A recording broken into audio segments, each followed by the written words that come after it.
The Westfield Classic Car Auction was not a place for ordinary people. It was a place for men in tailored suits who spoke about horsepower, the way others spoke about fine wine. A place where a 1967 Shelby could sell for $400,000 before lunch, and nobody blinked.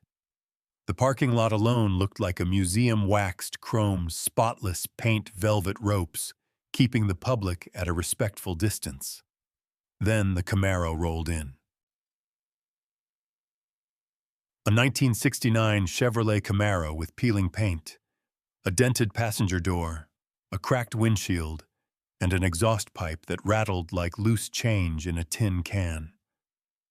It pulled into the main lot slowly, as if the car itself knew it didn't belong here, or didn't care. Behind the wheel was a man in a grease-stained mechanic's jacket. Beside him, a little girl clutching a sketchbook. When Victoria Veyron, CEO of Veyron Motors, spotted the car from the VIP terrace, she laughed loud enough for everyone around her to hear. Did someone forget to call the junkyard? 30 days later, that same Camaro would silence an entire city. What was hiding underneath that rusted paint?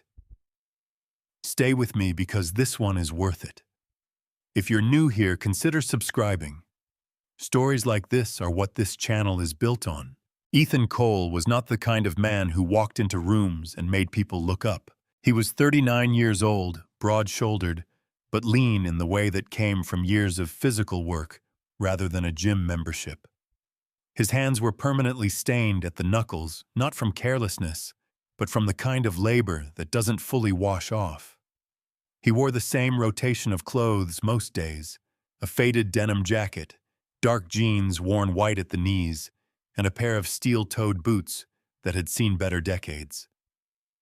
He drove to work before sunrise and came home after dark, 5 days a week, sometimes 6. He ran a small garage on Clement Street in the working-class neighborhood on the west side of Ashford.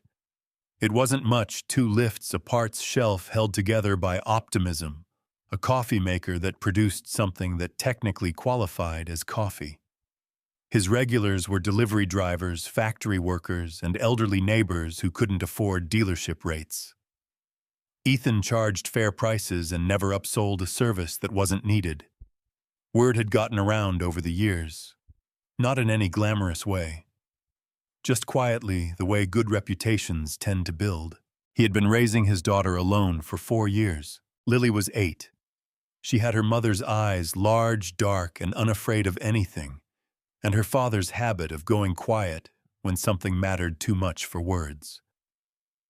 She kept a sketchbook with her everywhere, filling it with drawings of engines, street signs, and the occasional dragon. She had decided at some point in the last year that she wanted to be a mechanical engineer. Ethan had taped her drawings to the wall above his workbench right next to the tool grid and told her that sounded exactly right. Her mother, Claire, had died of a heart condition 3 years after Lily was born. It hadn't been sudden. There had been months of hospital's procedures and the particular exhaustion of watching someone you love fight as hard as they can against something that doesn't negotiate. Ethan had been at her side for all of it. When it was over, he had taken Lily home, put her to bed, sat in the kitchen until 4 in the morning, and then gone to work the next day because there was nothing else to do and because Lily needed to eat breakfast. He didn't talk about Claire often, but he kept her watch in his jacket pocket, a small silver thing with a worn leather strap, and he touched it sometimes when he thought no one was looking. The garage on Clement Street had a third occupant most evenings, the Camaro. It sat in the far bay, half covered with a canvas tarp that Lily had decorated with marker drawings of flames and stars. Beneath the tarp was a 1969 Chevrolet Camaro SS that had once been by any standard a remarkable car. Now it was a project or a problem depending on who you asked. The paint had oxidized to a pale, patchy shadow of its original color. The body had dents in 4 places. The interior was cracked and faded. The engine ran technically, but with a reluctance that suggested it was doing Ethan a personal favor each time. The car had belonged to his father, Daniel Cole had been a firefighter for 22 years in Ashford. He was the kind of man who got mentioned at neighborhood meetings without having asked to be, not because he was loud, but because he kept showing up. After a warehouse fire on the east side had left 11 families without homes. On a January night, Daniel had loaded the Camaro with food blankets and medication and made 4 trips through streets that the relief trucks couldn't navigate. He hadn't told anyone about it. A neighbor had seen him and told someone else, and the story had spread the way quiet stories do, slowly and without exaggeration. Daniel had eventually sold off parts of the Camaro over the years to cover medical bills. He never complained about it. When he died, the car was barely functional, but Ethan couldn't bring himself to let it go. He kept it in the garage, covered it with the tarp, and told Lily about her grandfather, whenever she asked, which was often. There was a photograph in the glove compartment. Ethan hadn't moved it in years. It showed Daniel in his firefighter's uniform, standing next to the Camaro when it was still new, still blue and gleaming. Around him were 3 families, adults, children, a woman holding an infant, all of them looking at him, the way people look at someone who did something for them that they'll never fully be able to repay. Daniel was looking at the camera, slightly self-conscious, as if he hadn't expected anyone to take the picture. Ethan had found the photograph when he was cleaning out his father's things. He had put it in the glove compartment because it felt wrong to leave it in a box, and because he drove the car sometimes slowly around the block, just to keep the engine turning, and he liked having it there. Lily knew the photograph was there. She had asked to see it once, and Ethan had held it up so she could look at it properly. "He looks happy," she had said. "He was," Ethan told her. She had nodded the way children nod when they're filing something away for later, and gone back to her sketchbook. The Camaro sat under its tarp most days, neither fixed nor forgotten. Just waiting the way things wait when someone loves them enough to not give up, but hasn't yet found the moment to begin. The Westfield Classic Car Auction was held on a Saturday in late October in a converted exhibition hall on the north side of the city. The parking lot had been roped off into sections VIP close to the entrance, general admission further back, and by 9 in the morning, the VIP section already looked like a luxury dealership had relocated outdoors. Ferraris, Porsches, an immaculate black Mercedes that cost more than most people's houses. Ethan had read about the auction in a trade listing online.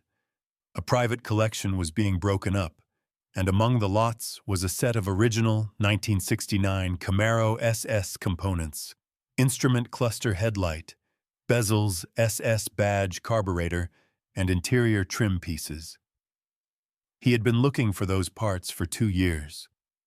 He wasn't coming to be seen. He was coming to buy what he needed and leave. He brought Lily because it was a Saturday and she had asked to come. She wore her yellow jacket and carried her sketchbook under one arm. In the car on the way over, she had pressed her face to the window and asked if the people at the auction were all very rich. Ethan said some of them were. She asked if rich people liked cars for the same reasons regular people did. He said he honestly didn't know. They parked in the general admission lot, a long walk from the entrance.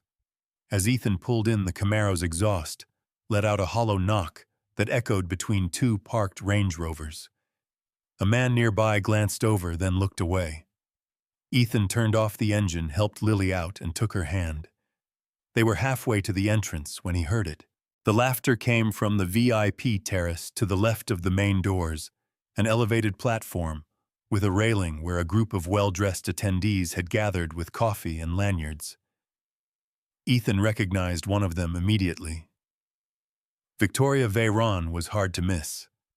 She was in her early 40s, dark-haired, wearing a coat that probably cost more than a transmission rebuild. She was standing at the railing with 3 men in suits, all of them looking in the same direction, looking at the Camaro. Her voice carried clearly across the lot. "Is that yours?" She wasn't asking Ethan directly, she was performing her words angled at the men beside her, using Ethan as the punchline.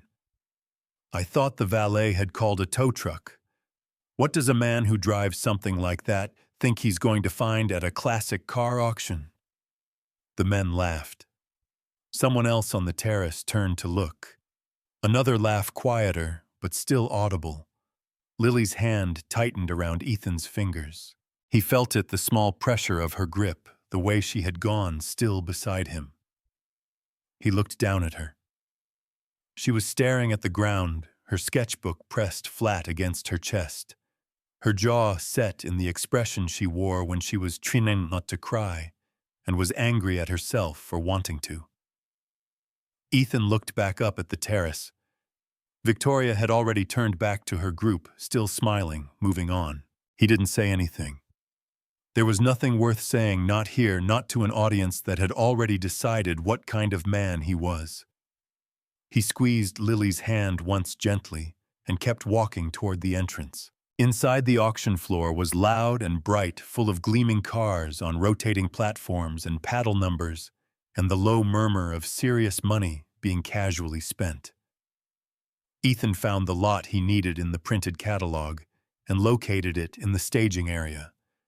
The parts were exactly what he had hoped: original, largely intact, dusty, but salvageable.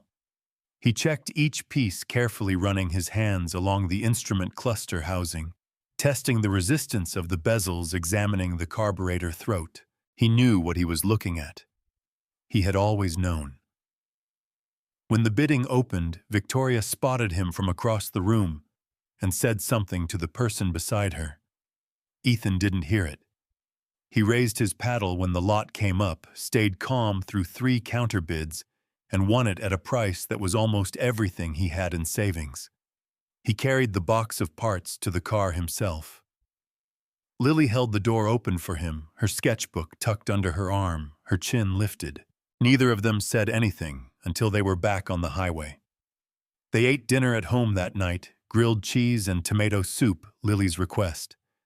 She sat across from Ethan at the small kitchen table, drawing in her sketchbook while she waited for her soup to cool.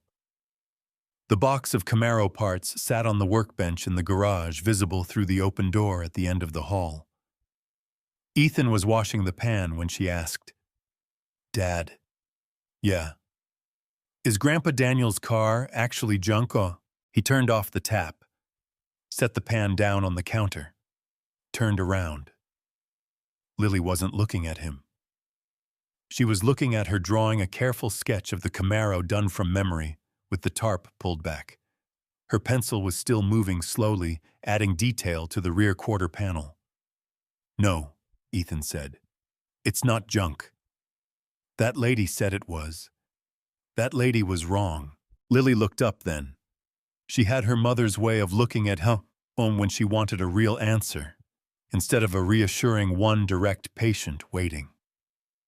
Ethan dried his hands. He went to the shelf above the coat rack and brought down a wooden box that had lived there for as long as Lily could remember.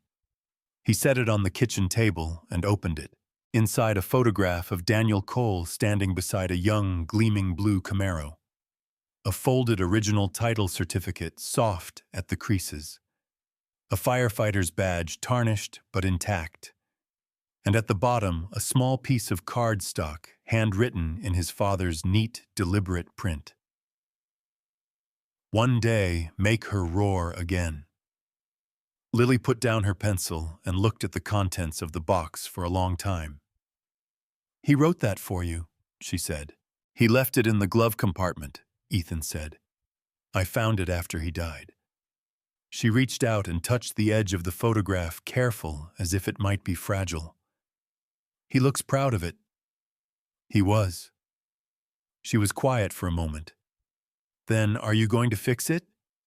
Ethan looked at the box, at the badge, at the note in his father's handwriting that he had read so many times. The paper had softened at the folds. He had been thinking about it for years. Not seriously or not honestly seriously. The car needed more work than he could afford, more time than he had, more equipment than his garage could hold. It had been easier to leave it under the tarp and tell himself he'd get to it eventually. But Lily had been in that parking lot today. She had heard every word. She had held his hand and stared at the ground and said nothing because she was 8 years old and didn't know what else to do. "There's a show," he said. "Ashford Motor Heritage Showcase, 30 days from now. Best classic car restoration in the city." Lily looked at him. "Are you going to enter Grandpa's car?" "I'm thinking about it." "Can you fix it in 30 days?" "I don't know." She considered this with the seriousness she brought to most things. Then she picked up her pencil and turned to a clean page in her sketchbook. She began to draw quickly with purpose. After a minute, she turned the book around so Ethan could see. It was the Camaro, but finished. Blue paint, clean lines, chrome catching light. She had drawn it the way she imagined it, the way it existed somewhere between the old photograph and whatever it could still become. At the bottom of the drawing, in her careful, looping handwriting, she had written Grandpa Daniel's Camaro. Ethan looked at the drawing for a long moment. Then he closed the wooden box, put it back on the shelf, and walked into the garage. He pulled the tarp off the Camaro for the first time in 8 months. The first thing Ethan did was take the car completely apart. Not partially, not the way a man does when he's hoping the problem is smaller than he thinks. All the way down. Seats out, door panels off dashboard, stripped engine, pulled suspension, disassembled interior, gutted to bare metal. He worked through the first weekend without sleeping more than 4 hours, and by Sunday night, the Camaro had ceased to exist as a car and become instead a collection of problems arranged across the floor of his garage. The list was bad. The floor pan had rusted through in 2 places along the driver's side. The wiring harness was brittle and had been spliced incorrectly at some point, probably decades ago, with electrical tape that had long since lost its adhesion. The door hinges were worn to the point where neither door hung straight. The transmission shifted with a grinding hesitation that suggested the synchros were gone. The V8 ran, but with a rough idle and an oil leak at the rear main seal that had been ignored long enough to leave dark stains on the floor wherever the car had parked. The body panels had surface rust in 7 locations, and the original paint, what remained of it, was beyond saving. Marcus Bell showed up Monday morning without being asked. He was 44, heavy-set with a shaved head and the kind of forearms that came from years of body work. He and Ethan had known each other since their 20s, when they had both worked at a restoration shop on the East Side before it closed. Marcus had gone on to spend a decade at a high-end restoration facility outside the city, working on cars that sold at Barrett-Jackson for prices that made the evening news. He had retired from that world 2 years ago and now did custom paint work out of a rented space 3 blocks from Ethan's garage. He stood in the doorway for a long moment, looking at the disassembled Camaro spread across the floor. 30 days, he said. 30 days, Ethan confirmed. Marcus walked slowly through the garage, hands in his pockets, examining the body panels, crouching to look at the floor pan, lifting the engine's valve cover to inspect inside. He did this without speaking. When he was done, he stood up and looked at Ethan with the expression of a man who has been asked to do something unreasonable and is trying to decide whether to say so. 30 days for this car is a suicide mission, he said. You know that. I know. The floor pan alone is 2 days of work. The wiring is going to be a nightmare. And if the engine needs more than a reseal and a tune, you're looking at a week just on the block. I know, Ethan said again. Marcus looked at him.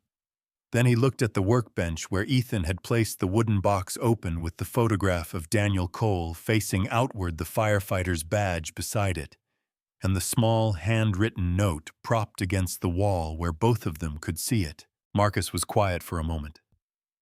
What time do you start tomorrow? He said. 5. Make it 4:30. They drew up a schedule that night at the kitchen table with Lily sitting across from them doing homework and occasionally asking questions that were more perceptive than either man expected. The plan was brutal floor pan repair and wiring replacement in the first week, engine work and suspension in the second, body work and paint prep in the third, paint and final assembly in the fourth. Every day had a task list. Every task list assumed nothing would go wrong. Both of them knew things would go wrong. Lily finished her homework and taped a piece of paper to the garage wall before she went to bed. Ethan found it when he went back out to lock up. She had printed the words carefully in black marker, the letters large and evenly spaced, Grandpa Daniel's Camaro. Below it, in smaller letters, still going. Ethan stood in the garage for a while after that. The car was in pieces around him, bare metal, bare floor, bare frame. It looked less like a restoration project and more like an honest question about whether some things once broken down far enough could actually be put back together. He turned off the light and went inside. 4:30 came fast. It was day 11 when Ethan ran into Victoria Veyron at Callahan Auto Supply. He needed a set of original spec brake line fittings and a correct date-coded fuel pump parts, specific enough that most suppliers either didn't carry them or carried the wrong generation. Callahan's was one of 3 shops in Ashford that dealt seriously in vintage American muscle components, and Walt Callahan had been in the business long enough to know the difference between a reproduction and an original without needing to check the box. Ethan came in just after 8 in the morning, still in his work clothes from the night before. He had the part numbers written on the back of a receipt. He was at the counter with Walt when the front door opened and Victoria walked in with an assistant trailing behind her, carrying a leather portfolio. She didn't notice Ethan immediately. She was already talking something about a promotional campaign, period. Correct details for a display vehicle, a tight deadline. Her assistant was writing things down. Walt looked up from the counter, recognized both of them, and made the particular face of a man who has just realized he is standing between 2 weather systems. Victoria noticed Ethan when Walt greeted him by name. For a moment, she said nothing. She looked at him the way people look at someone they have categorized and then encountered somewhere that doesn't match the category a brief recalibration quickly concealed. Ethan nodded once in her direction and turned back to the counter. Walt, who was in his 60s and had the social filter of a man who had spent 40 years surrounded by loud machinery, filled the silence helpfully. "You know, Ethan used to run the restoration team over at Whitmore Performance," he said, directing this at Victoria with genuine enthusiasm. "Before he came back to Ashford. Best hands on a first-gen Camaro I ever saw. Did a 69 SS for a collector up in Connecticut, sold at auction for $900,000. Victoria went still. Walt kept going the way Walt always did. Had a 67 Mustang Fastback go for just over $1 million the year after. Man could find problems in a car that didn't know it had them yet." Ethan said nothing. He accepted the parts Walt had pulled from the back shelf, checked each one carefully, and paid. He was at the door when Victoria spoke. "Mr. Cole." He stopped, but didn't turn around immediately. Then he did. She was looking at him differently now, not with the easy contempt of the auction terrace, but with something more complicated. A woman who prided herself on reading situations accurately had just discovered she had misread one badly, and the discomfort of that was visible in the precise way she was holding herself together. "I wasn't aware of your background," she said. "I know," Ethan said, and walked out. That evening, after Lily was in bed, Ethan was reassembling the instrument cluster when he felt something under his thumb that shouldn't have been there. A slight irregularity on the back plate, not a defect in the metal, but a pattern.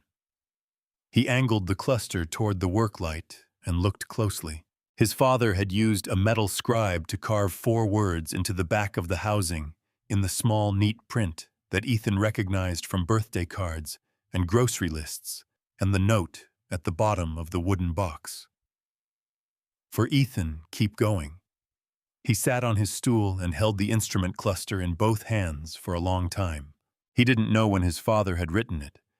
He didn't know if Daniel had intended for him to find it, or if it had simply been something a man did late at night in a garage when he was thinking about his son and had a scribe in his hand. It didn't matter. It was there.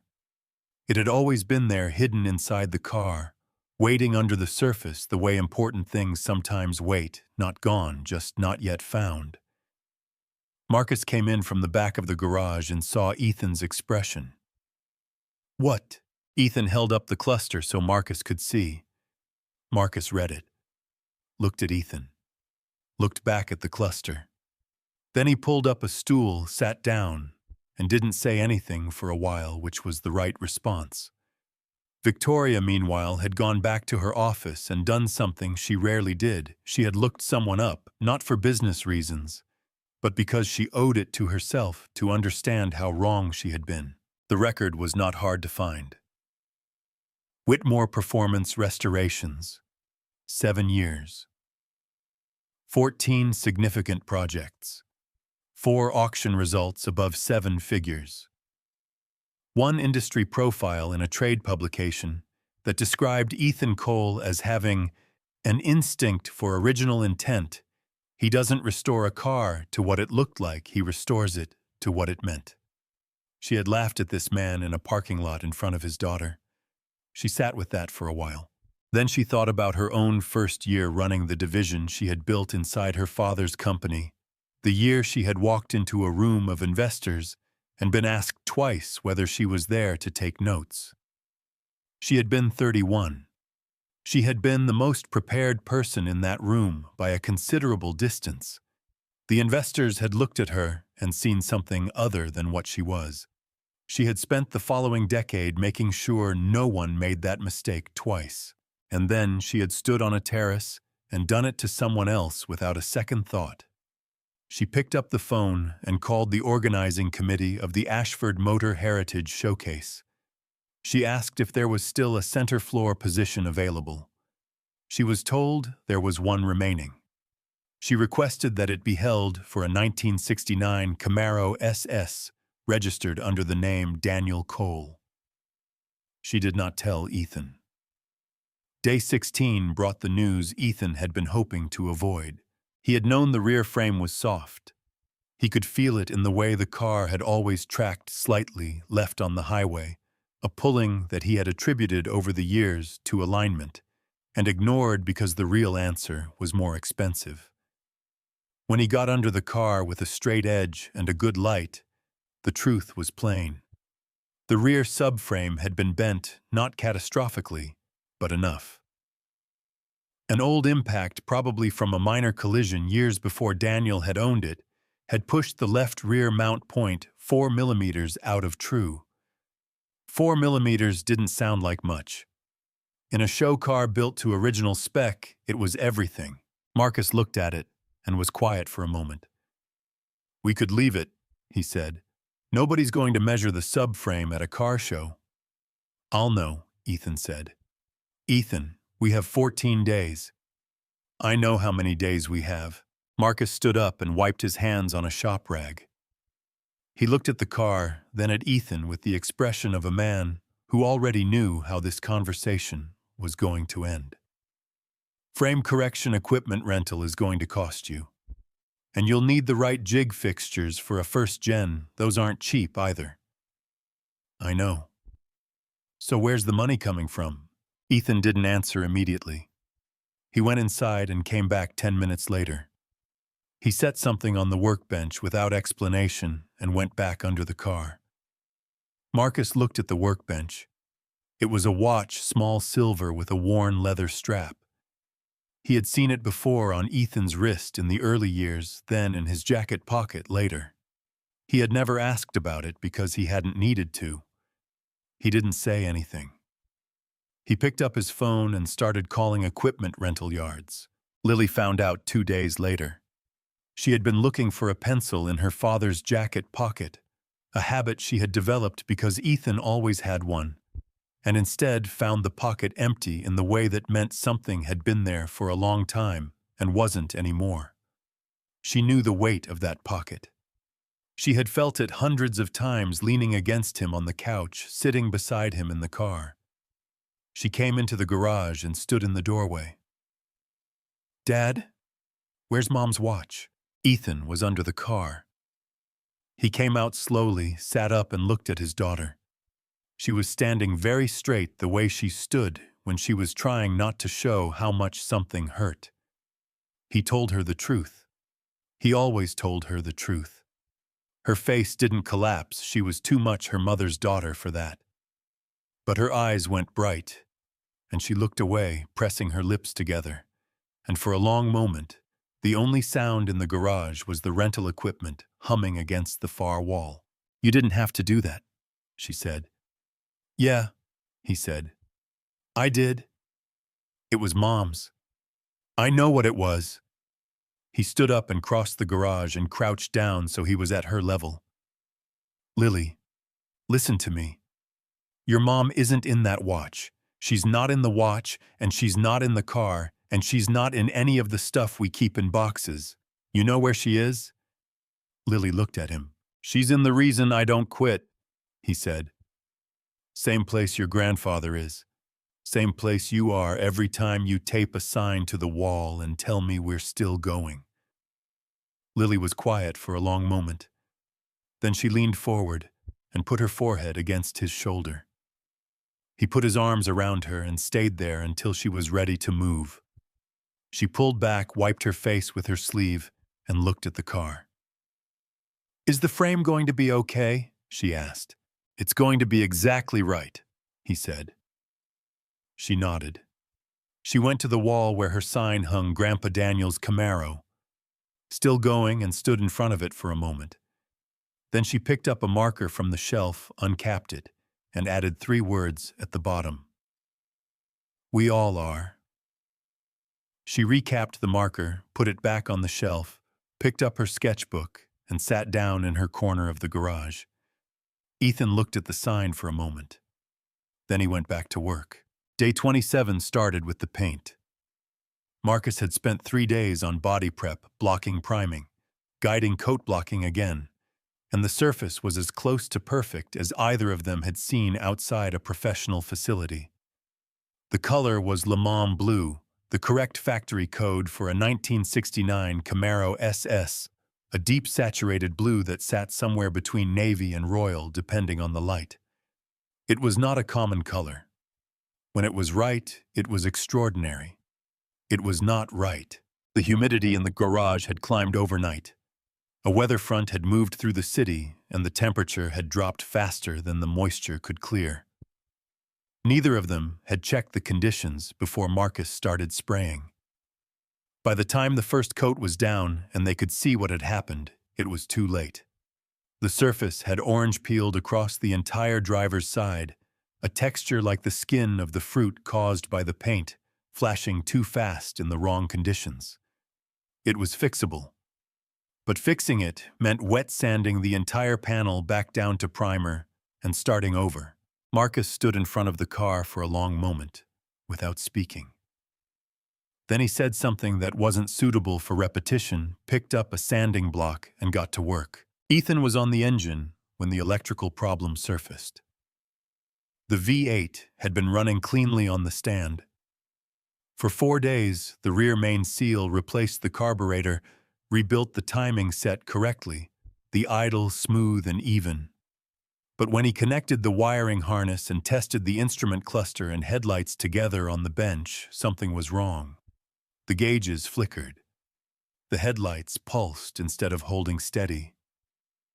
There was a ground fault somewhere in the system, subtle, intermittent, the worst kind to find, because it only showed itself under certain load conditions and then disappeared before you could isolate it. He traced the harness for 2 hours, found nothing definitive, traced it again. Marcus was still sanding. At 9 that night, Ethan's phone rang. It was Mrs. Patterson from next door who watched Lily on late nights. Her voice was calm in the way that people deliberately make their voices calm when they don't want to cause panic. Lily had a fever. 103. Ethan put down the wire tracer, told Marcus where he was going, and left. The pediatric urgent care on Millbrook Avenue had a waiting room with plastic chairs and a television mounted too high on the wall, playing a nature documentary with the sound off. Ethan sat beside Lily's examination bed while a nurse took her temperature again and asked about symptoms. Lily was flushed and half asleep, her sketchbook clutched against her chest, even now, even here. The doctor said it was a viral infection, common, not serious, but her fever needed to come down, and she needed rest and fluids. He prescribed something mild and told Ethan to keep her home from school for 2 days. Ethan sat in the plastic chair after the doctor left and looked at his daughter sleeping. He thought about Victoria Veyron on that terrace, the laughter, the easy public cruelty of it. He thought about how much of the last 27 days had been fueled by the memory of Lily's hand tightening around his fingers in that parking lot. And then sitting in a fluorescent-lit room at 10:30 at night, with engine grease still on his knuckles, and 3 days left on the clock, he asked himself honestly whether any of this was for the right reasons, whether he was honoring his father or proving something to a woman who wasn't worth the effort. Whether Lily needed a restored car, or just her father present and not exhausted. He was still sitting with that when Lily opened her eyes. She looked at him for a moment, getting her bearings. Then she said in the hoarse, straightforward voice of a sick child who has woken up knowing exactly what she wants to say, "Dad, you don't need to make it beautiful so they stop laughing. You just need to make it roar the way Grandpa wanted." Then she closed her eyes again. Ethan stayed in the chair for a long time after that. He got home at midnight. Marcus was asleep on the garage couch, an old piece of furniture that had migrated there years ago and never left. Ethan woke him without apology. They worked until 4:30 in the morning. Marcus resprayed the driver's side panel in controlled conditions. Space heater running humidity gauge on the bench, temperature logged every 30 minutes. The color came down clean. Deep, even exactly right. Ethan found the ground fault at 2 a.m., a single corroded terminal in the junction block behind the dashboard, invisible unless you were looking for it, with the right probe at the right load. He replaced it, tested the system, and watched the gauges hold steady and the headlights burn without flickering. At 4:15, Ethan started the engine. The V8 turned over, caught, settled into an idle that was low and even, and certain, the sound of something that had been broken for a long time and was no longer broken. It filled the garage, rolled out into the alley, and disappeared into the quiet of the sleeping street. Marcus sat on the workbench and didn't say anything. Ethan put his hand on the roof of the car and left it there. The Ashford Motor Heritage Showcase opened on a Saturday morning in late November in the city's main exhibition center on Hargrove Avenue. The building had been cleared of its usual trade show infrastructure and replaced with spotlights, velvet stanchions, and 47 classic American cars arranged across a polished concrete floor.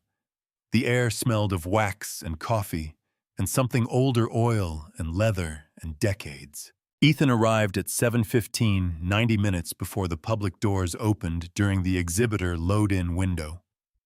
Lily was following with Marcus in his truck per her own request. She wanted to see the car arrive, she said, not be inside it when it did. He pulled into the exhibitor entrance slowly. A show official with a clipboard directed Ethan to his assigned position. He followed the directions through the main hall and into the center of the floor, a wide open position under the building's largest cluster of overhead lights, the kind of placement reserved for featured vehicles. Ethan had not requested a featured position. He had simply registered and paid the entry fee. He parked, turned off the engine, and got out. He looked at the position marker on the floor, then at the show official. "Is there a mistake?" he said. "I put in a standard entry." The official checked his clipboard. "No mistake. Position was allocated by the organizing committee. You're confirmed for center floor. He paused, then added, We received a specific request that the space be held for this vehicle. Came from one of our sponsors. Ethan looked at the space around him, then at the entry placard which listed the vehicle under the name he had submitted, Daniel Cole, 1969, Chevrolet Camaro SS. He stood there for a moment. He had one name in mind for who had made that call. He didn't say it out loud. He just nodded at the official, walked back to the car, and began setting up. Lily arrived 10 minutes later with Marcus. She walked around the car twice without speaking, her sketchbook open in her hands, comparing her drawing, the one she had made at the kitchen table 30 days ago, to the car in front of her. Then she closed the sketchbook, tucked it under her arm, and went to the passenger seat where she placed the photograph from the glove compartment on the dashboard facing outward. Daniel Cole in his firefighter's uniform standing beside the car when it was new, surrounded by the families he had helped. So people can see him, she said. Marcus stood back and looked at the car, the full picture of it under the lights with the photograph on the dash. He had seen a lot of restored cars in his life. He had worked on some of them himself. He didn't say anything. He just put his hand briefly on Ethan's shoulder and went to find a coffee. Victoria Veyron arrived at 9 with 2 members of her communications team. She was the event's lead sponsor and had attended every showcase for the past 6 years. She came through the main entrance already moving, a woman who covered distance efficiently with purpose, not looking at anything she didn't intend to look at. She intended to look at the center floor first, as she always did. She stopped. The Camaro was exactly where she had arranged for it to be. She had known it would be there. She had not fully prepared for what it would look like, not the color, not the condition, not the photograph on the dashboard, and not Ethan Cole standing beside it in a clean jacket with his daughter at his side, looking exactly like what he was, a man who had not quit. Her communications director said something beside her. Victoria didn't hear it. Across the floor, Dana Marsh, a reporter from the Ashford Times who had covered the showcase for 3 years, was already moving toward them with a recorder in hand. She had done her homework. She had pulled the video clip from Westfield, traced the car's registration history, looked up Ethan's professional background, and noted that the vehicle was entered under the name Daniel Cole rather than the owner's own. She stopped in front of Victoria with her recorder already running. Ms. Veyron, the car in the center position, the 1969 Camaro SS. Is it true that you publicly mocked that vehicle and its owner at the Westfield Classic Car Auction last month? The exhibition hall was not silent. There were several dozen people in the space, conversations underway, the low ambient sound of a large room filling up. But the conversations nearest to them stopped. Then the ones beyond those. The quiet moved outward in a slow radius. Victoria looked at the recorder, then at Dana, then slowly across the floor at the Camaro. Ethan was standing beside the car with Lily. He had heard the question. He was looking at Victoria with an expression that was not angry, not anticipatory, not hopeful. It was simply attentive, the expression of a man waiting to see what kind of person someone turned out to be. Victoria's communications director stepped forward slightly, the practiced instinct of someone whose job was to insert himself between his employer and unscripted moments. Victoria put her hand out and stopped him. She stood with the recorder running and the room waiting and said nothing for what felt like a long time. She was not composing a statement. She was doing something more uncomfortable than that. She was being honest with herself in public, which was the only kind of honesty that cost anything. She thought about the terrace at Westfield. How easy it had been. How the laughter had come immediately from people who trusted her sheet of a situation because she was Victoria Veyron and her reads were supposed to be correct. How she had not looked at the man she was dismissing, had looked at the car, at the jacket, at the category she had placed him in, and called it judgment. She thought about her first year running the division she had built inside her father's company. The year she had walked into a room of investors and been asked twice whether she was there to take notes. She had been 31. She had been the most prepared person in that room by a considerable distance. The investors had looked at her and seen something other than what she was. She had spent the following decade making sure no one made that mistake twice, and then she had stood on a terrace and done it to someone else without a second thought. She walked across the floor toward Ethan and Lily. The room watched. She stopped in front of them and looked at the car for a moment. The blue paint, the photograph on the dashboard, the placard that read, Daniel Cole, 1969 Camaro SS. And then she looked at Ethan directly. "I owe you an apology," she said. "Not a careful one, a real one." Ethan waited. "At Westfield, I looked at your car, and I looked at you, and I made a decision about what both of you were worth before I knew anything. I said it out loud in front of your daughter because I thought it was clever." She paused. "It wasn't clever. It was lazy. And it was wrong. I'm sorry." She looked at Lily then. "I'm sorry you had to hear that." Lily regarded her with the calm, measuring look she had inherited from both parents. Then she said, "My dad says some things look broken on the outside but still remember the way home." Victoria looked at the girl for a moment, then at the car, then at the photograph on the dashboard, Daniel Cole in his uniform, young and slightly self-conscious, surrounded by people whose homes he had helped save with this exact car on a January night decades ago. Something in her face changed. Not dramatically. Just a quiet shift, the kind that happens when a person understands something they can't ununderstand. She nodded once and stepped back. The judges made their announcement at noon. The Camaro received Best Restoration and People's Choice Award, the only vehicle in the showcase's 11-year history to take both categories in the same year. Ethan was standing beside the car when the second award was announced. Lily grabbed his arm with both hands. Marcus, from across the floor, put 2 fingers in his mouth and produced a whistle that cleared the room. The applause was still going when the side door of the exhibition hall opened and a group of people came in from the parking lot, 8 of them ranging in age from their 50s to their 70s.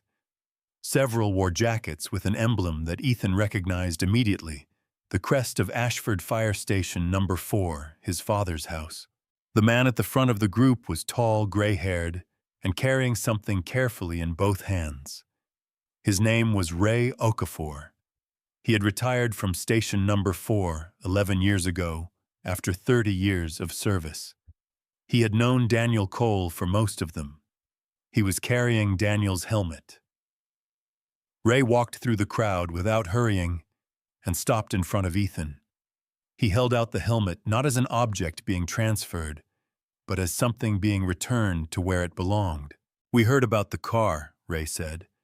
"We wanted to come." He looked at the Camaro, at the photograph on the dashboard, at Lily standing beside her father. "That January fire, the one on the east side.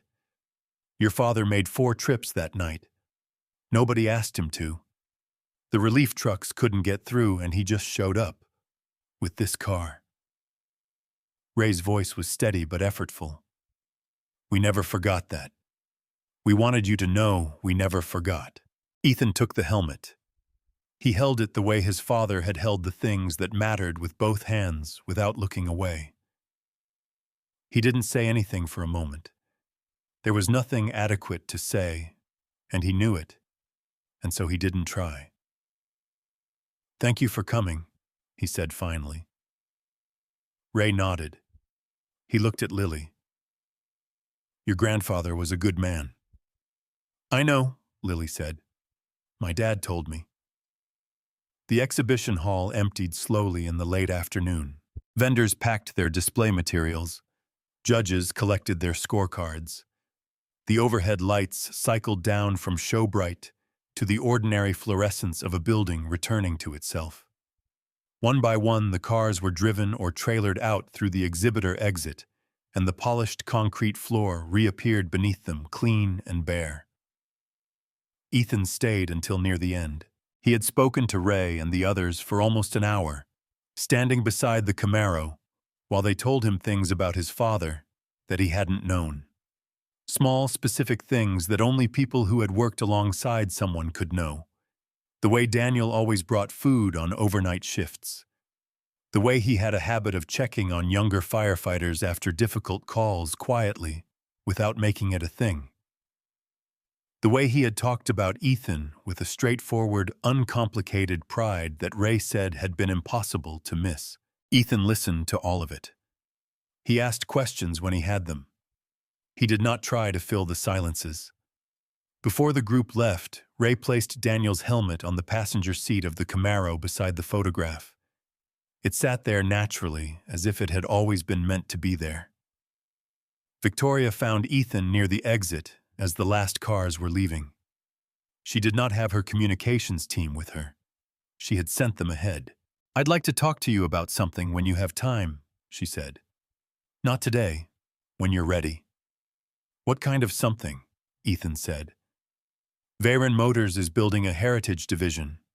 Restoration, consulting, authentication, long-term preservation projects.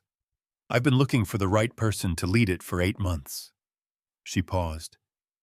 "I'd like that person to be you, on your terms." Ethan looked at her. "What does on my terms mean?" "It means you stay in Ashford.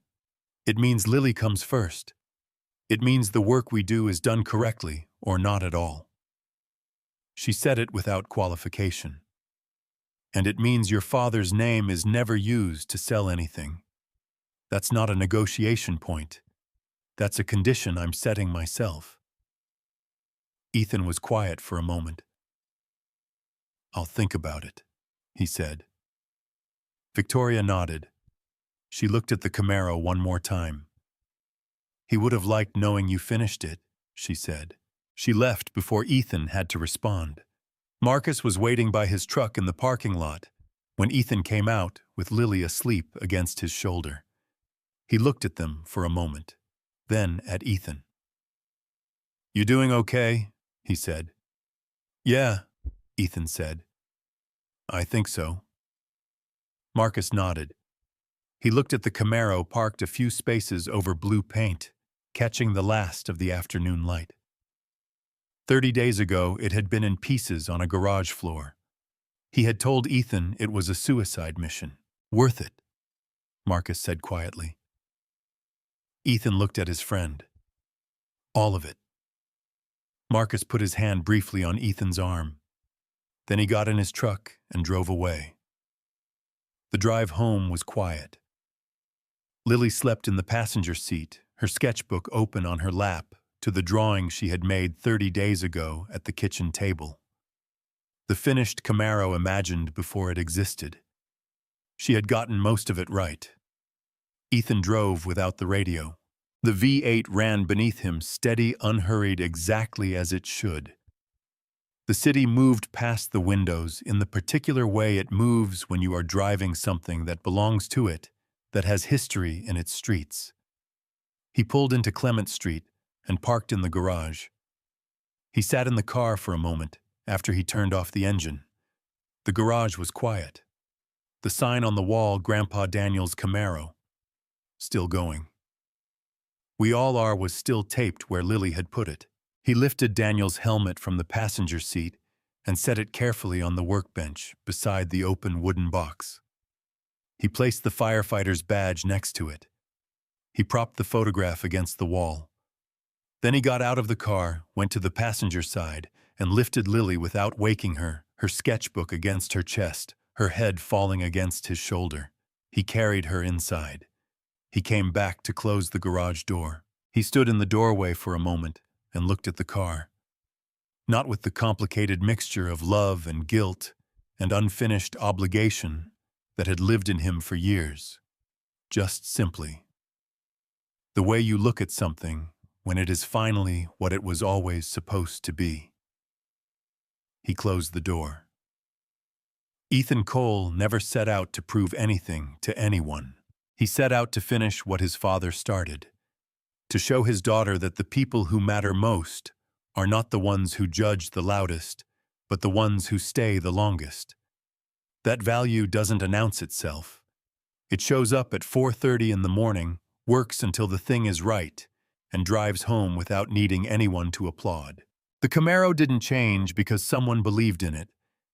It changed because one person refused to stop working on it, even when it was expensive, even when it was exhausting, even when it would have been easier to leave it under a tarp and tell himself he'd get to it eventually. That's not a story about a car. It's a story about what happens when you decide that the things worth keeping are worth finishing. If this story stayed with you, if it reminded you of someone or something you've been putting off, or a version of yourself you're still working on, subscribe. There are more stories like this one, and they're all worth your time. And if you know someone who needs to hear this today, share it with them. Sometimes the right story finds the right person at exactly the right moment. We'll see you in the next one.